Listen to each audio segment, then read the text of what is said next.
굿모닝 여러분, 안녕하세요. 눈곱 달고 책 읽는 엄마 조민경입니다. 여러분, 저희가 이제 어제까지 데일 카네기의 인간관계론 책을 다 끝냈잖아요. 이제 두 권 책이 뭔지 굉장히 궁금하셨을 텐데 바로 캐롤 S. 드랙의 마인드셋이라는 책이에요.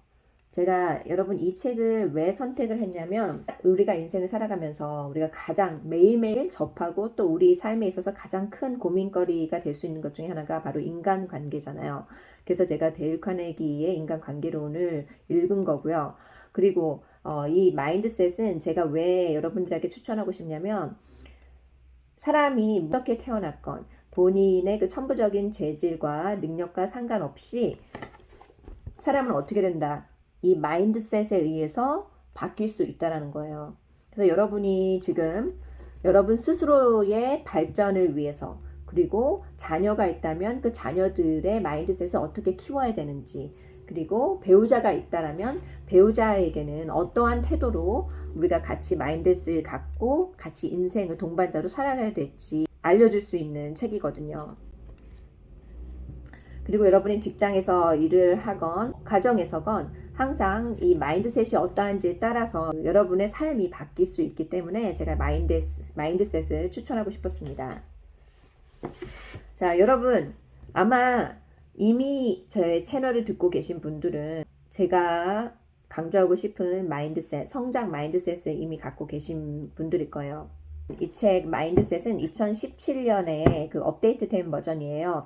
그래서 좀 추가적으로 더 필요한 그런 정보들이 들어갔기 때문에 저는 업데이트 버전을 읽도록 하겠습니다. 효과적으로 독서를 하기 위해서 여러분이랑 저랑 같이 책을 읽는 것도 좋을 것 같고 정말 나는 책 읽을 시간이 없다 그러면 제가 영상을 찍어 놓은 거를 보시면 될 것 같아요. 그리고 또 이제 추가로 나는 영어 공부를 하고 싶다 그러면 저랑 같이 이렇게 원서로 읽으면서 우리가 같이 독서를 해나가면 될 것 같습니다. 그러면 일석이조잖아요. 독서도 하고 영어 공부도 하고. 그리고 잘 이해가 안 되는 부분은 제가 제 영상을 들으면서 이런 부분이었구나 라고 배우시면 되니까 여러분이 시간이 좀 되신다면은 그 원서로 읽는 거를 제가 또 추천해 드립니다.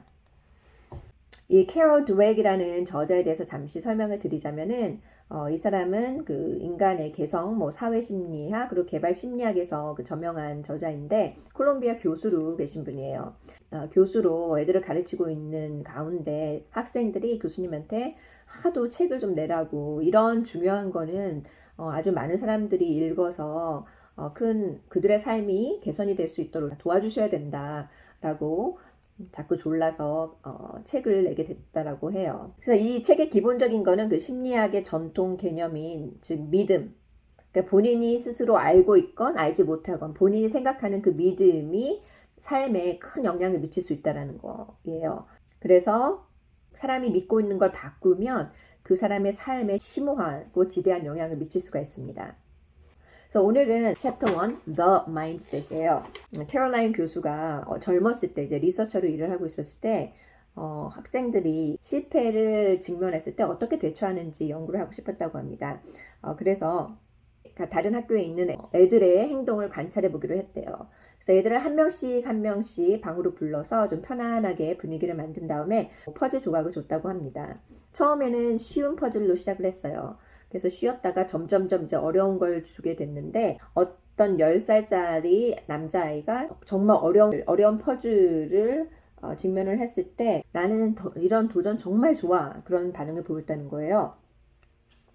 그리고 또 다른 아이는 한박 웃음을 지으면서 와, 나 이렇게 뭔가 새로운 걸 배울 줄 알았어 하면서 되게 좋아했다는 거죠. 어려운 거를 시켰을 때. 이 캐롤라인 교수가 되게 신기했다는 거예요. 아니 어쩜 저런 애들은 저렇게 힘든 퍼즐을 저렇게 좋아할 수가 있을까. 보통 제가 제 아들을 봐도 그렇거든요. 뭔가 자기가 계속 시도하다가 안 되면은 막 짜증내고 울고 I give up 막 이러거든요. 그래서 뭔가 어려운 거를 딱 시켰을 때 이거 힘든데 그래도 끝까지 해봐야겠다 막 이런 그런 그 태도를 심어주려고 노력을 하고 있는데 아직도 그게 진행 과정입니다. 그래서 이 캐롤라인 박사가 사람들은 누구나 다 롤 모델이 있는데 이 아이들이 나에게 롤 모델이다 라고 생각을 하고 어떻게 하면은 failure, 실패를 gift, 재능으로 바뀔 수 있을지 그거를 연구를 하기 시작했다고 합니다. 즉 이런 아이들은 어떤 마인드를 가지고 있었냐, 즉 본인의 자질과 지적 능력을 키울 수 있다라는 것을 알고 있었다는 거죠. 그래서 실패를 해도 낙담하지 않는 거예요. 오히려 이거 내가 지금 새로운 거 배우고 있구나, 나 이걸로 통해서 성장을 하고 있어, 이렇게 인식을 하지, 난 지금 이거 실패야, 나는 낙오자야, 뭐 이렇게 생각하지 않는다는 거죠. 그 반면에 고정된 마인드셋, fixed mindset이라고 하는데, 이 고정된 마인드셋을 가지고 있는 사람은 어떻게 된다? 일단 once you're smart, you're smart. 네가 똑똑한 사람이라면 똑똑한 거다. 그러니까 최대한은 실패하는 거를 피해야 된다. 그래서 계속 똑똑한 수준을 유지해야 된다. 그런 반대되는 마인드셋을 가지고 있다는 거예요. 그럼 과연 여러분도 한번 생각해 보세요. 지성이라든지 성격이 고정된 건가요? 타고난 건가요? 아니면은 바뀔 수 있는 건가요? 성장할 수 있는 건가요? 왜 사람들은 다 틀리게 태어났는지, 왜 이렇게 다 다른지 라는 질문을 해볼 수가 있겠죠. 어떤 사람들은 더 똑똑하고 도덕성도, 인성도 좋게 태어났어요. 그쵸? 그래서 옛날에 골상학이라든지 뭐 두개학이라든지 즉 뇌의 형상에 따라서 사람의 그 성격과 그 행동, 지능이 다 바뀐다라는 것을 믿는 학자들이 있었고요. 또 유전자에 의해서 모든 게 결정이 된다라고 하는 학자들도 있어요. 어떤 사람들은 이제 배경이라든지 경험, 그리고 훈련, 학습 방식 이런 거에 의해서 변화가 된다라는 거 주장을 하는 사람들도 있고요. 여러분 옛날에 우리 학교 다녔을 때 초등학교 6학년 때인가 한 중학교 1, 2학년 때 IQ 테스트를 굉장히 많이 했거든요. 학교에서도 IQ 테스트를 했던 걸로 기억이 나요. 제 IQ는 별로 좋지 않았거든요. 그때 126이었나 116이었나 정확히 기억은 안 나는데 평균보다 조금 낮을 수도 있고 평균일 수도 있는데, 여러분은 IQ 어떻게 나왔는지 혹시 기억하세요? 아무튼 저는 그렇게 좋은 머리는 아니었어요. 그래서 그런지 저는 나는 머리가 별로 안 좋으니까 나는 다른 애들보다 2배 이상 노력을 해야겠다라는 생각을 하고 더 많은 노력을 했던 기억이 나는데, 놀랍게도 사람들은 IQ가 좋으면 얘는 무조건 똑똑하고 잘 될 거야, 여러분도 그런 생각을 했을 수 있는데, 이 IQ 테스트를 개발한 사람은 20세기 초에 파리에 살고 있던 알프레드 비넷이라는 분이에요. 그런데 놀랍게도 알프레드 비넷 분이 사람은 배경과 경험, 훈련, 그리고 학습 방식에 의해서 바뀐다라고 주장을 한 사람이에요. 그 당시에 20세기 초에 공립학교에서 적응을 못하고 학업이 부진했던 아이들을 새로운 교육 프로그램에 편입을 시키려고 IQ 테스트를 만들어서 시험을 해본 거예요. 그래서 새로운 교육 프로그램을 진행을 하면 이 아이들이 더 개선이 될 수 있을 거라. 그렇기 때문에 이 사람은 뭐든지 꾸준한 노력과 그런 훈련, 그리고 학습 방식에 의해서 사람의 그 능력이 좌우가 된다라고 믿는 거죠. 길버트 고트리브는 저명한 그 뇌 과학자였는데 이런 말을 했어요. 유전자와 환경은 항상 이렇게 협력을 한다. 유전자는 환경에 인풋이 있어야만이 제대로 작동을 한다라고까지 말을 한 거죠. 그만큼 유전자와 환경이 이렇게 유기적으로 잘 조화롭게 그 사람한테 영향을 미쳐야 한다는 겁니다. 여러분이 선택하는 시각에 따라서 여러분의 삶이 크게 바뀔 수가 있어요. 왜냐? 단순히 어떻게 믿는 것만으로도 여러분의 심리가 바뀌고, 여러분의 심리가 바뀜으로써 여러분의 삶이 크게 변화된다는 겁니다. 여러분 다시 말씀드릴게요. 이거 너무너무나 중요한 거예요. 그래서 제가 재차 강조를 하는데, 여러분이 어떻게 믿고 생각하는지가 여러분의 심리에 변화를 미치고, 여러분의 심리가 여러분의 삶에 지대한 영향을 미친다는 거예요. 자, 그래서 fixed mindset 하고 growth mindset 이 두 가지를 비교하는데, 저희 아이들이 지금 첫째가 4학년이고 둘째가 1학년인데 3학년 때인가 2학년 때 이미 성장 마인드셋을 키우는 훈련을 시키더라고요, 학교에서. 그래서 제가 맨 처음에 이 growth mindset을 학교에서도 가르치는구나 하고 되게 좋다라고 생각을 한 적이 있었는데, 이 고정 마인드셋, 여러분이 계속 스스로를 증명을 해야 돼요. 나 이거 잘한다, 이거 잘해. 그래서 여러분의 지성이라든지 개성, 도덕성이 기본적으로 어떤 기준에 못 미치면 그러면은 충분하지 않다라고 판단이 나는 거죠. 이 저자 캐롤라인도 6학년 때 선생님이 미시스 윌슨이었는데 굉장히 이 IQ에 집착을 했다고 합니다. 그래서 반 자리 배치할 때도 IQ 순서대로 애들을 앉혔대요. 좀 너무 심했죠. 그리고 뭐 반에서 무슨 심부름 시킬 때도 IQ 높은 애들만 시키고 교장 선생님 만나러 가는 것도 IQ 높은 애들만 이렇게 시키고 그랬는데, 즉 이 학교 학습 분위기는 지금 뭐예요? 똑똑해야 된다. 그쵸? Look smart. 똑똑해 보이는 것이 가장 목표라는 거죠. 그러면 이런 환경에서 아이들이 편안한 마음으로 어떻게 배움이라는 거를 즐길 수가 있겠어요? 계속 학교에서 테스트만 하고 누구 막 시켜서 답 맞는지 틀리는지 그런 거 확인하고. 그런데 우리는 이런 환경에 살고 있다는 거죠. 교실이건 직장이건 그리고 사람과의 관계이건 여러분은 어떻게 해야 돼요? 계속해서 증명을 해야 돼요. 난 잘한다, 잘한다. 그런데 못하면 어떻게 되는 거예요? fail하는 거잖아요. 그렇기 때문에 이 fixed mindset을 가지고 있는 사람들은 실패를 두려워하는 거예요. 왜냐하면 그 실패로 인한 자기 치욕감과 남들의 바라보는 시선이라든지 자기가 느끼는 자괴감이라든지 이런 것 때문에 실패를 되게 두려워하는 거죠. 근데 성장 마인드셋, 그로스 마인드셋을 가지고 있는 사람들은 어떠한 생각을 하고 있는 것 같아요, 여러분? 타고난 그런 성격이라든지 능력, 그리고 IQ건 뭐건 이런 현재의 능력은 단지 기초, 시작에 불과하다. 시발점에 불과하다.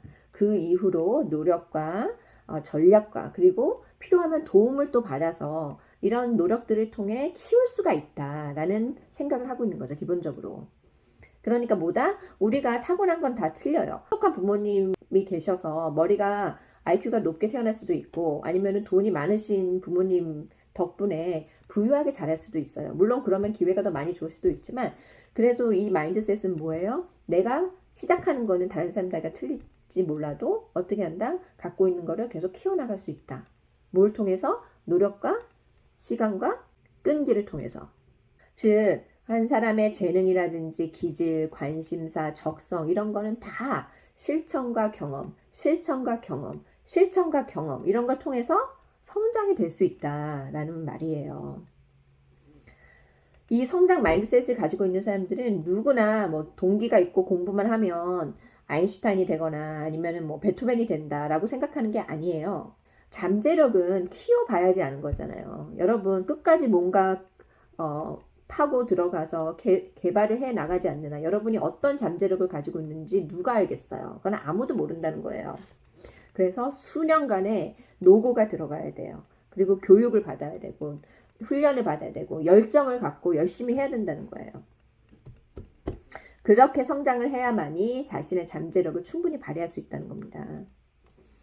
여러분 놀라실지 모르겠는데 다윈하고 톨스토이도 어렸을 때는 굉장히 평범한 아이에 불과했대요. 그리고 미국의 그 유명한 골프 선수 있잖아요. 모든 그 골프 자세 기법이라든지 이런 거를 책을 많이 쓴 사람인데 벤 호겐이라는 골프 선수가 있어요. 이 사람도 어렸을 때는 그 똥손이 아니라 똥몸이었대요. 그 정도로 운동신경이 없었다고 합니다. 그래서 원하는 자질은 키울 수 있다라는 믿음은 바로 배우고자 하는 열정을 만들어내는 거예요. 여러분 지금 이거 굉장히 중요한 개념입니다. 여러분 스스로 본인을 위한 것뿐만이 아니라 여러분의 자녀들한테 진짜 중요한 거거든요. 그러니까 원하는 자질은 어떻게 된다? 항상 키울 수 있다. 내가 지금 갖고 있지 않아도 키울 수 있는 게 자질이다. 재능이다. 그런 믿음을 애들한테 자꾸 심어주셔야 돼요. 물론 본인한테도 심어줘야 돼. 자기 자신한테도. 그래서 부족한 거를 숨기지 말고 내가 부족한 게 있으면 이거를 극복을 하는 거. 거기에다가 포커스를 둬야 돼요. 그리고 나의 자존감을 높여줄 친구들을 이렇게 막 찾으러 다니는 게 아니라 나한테 도전을 주는 그런 친구들을 오히려 찾으러 다녀야 돼요. 그리고 이미 검증됐건 하나다. 이거 안전해. 이거 좋아. 라고 그런 것만 찾으러 다니는 게 아니라 여러분이 직접 이거 한번 써볼까? 이거 새 거네. 하고 나도 새롭게 경험을 하고 내 자신의 그 컴포트 존에서 벗어나서 그 역량을 확장시켜 나가는 그런 것에 여러분이 중점을 둬야 된다는 겁니다. 이런 마인드셋이 있으면 여러분이 아무리 힘든 시기가 닥쳐온다 하더라도, 그리고 여러분의 자녀가 학교에서 학업이 부진해지거나 아니면 친구 관계에서 문제가 있건 간에 항상 솟아날 구멍이 생긴다는 거죠.